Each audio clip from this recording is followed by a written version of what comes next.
ការមកភាពដុតកជ្រួយជាមួយទៅទៀតបងប្អូនទាំងអស់គ្នាដុតទៅស្អាតទេនេះមកតគ្នាមកលេយកដុតហើយលឿអើម៉ានក៏មកតគ្នាមិនដឹងដឹងម៉ានគ្រាប់ទេដឹងម៉ានគ្រាប់ទេ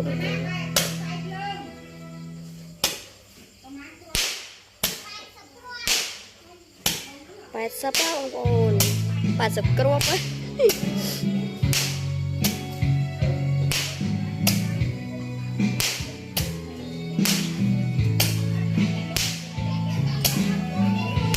កាលអត់ទេនេះ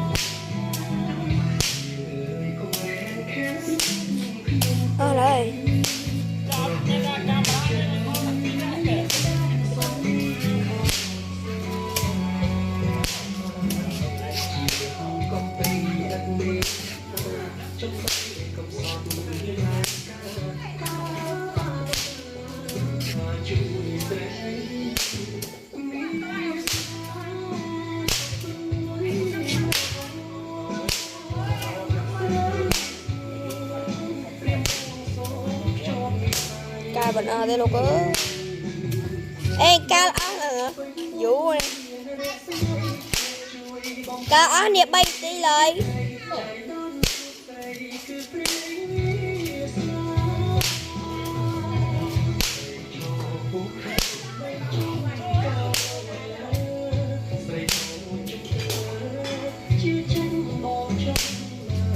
តែខ្លះលឺសូរសំឡេង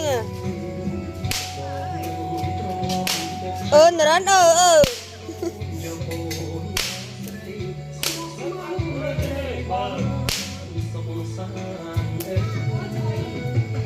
បាទ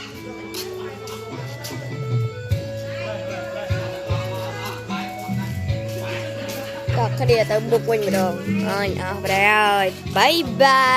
បាយមួយណែជួយសួរសិនអេសួរសិនមានអត់មិនធម្មតា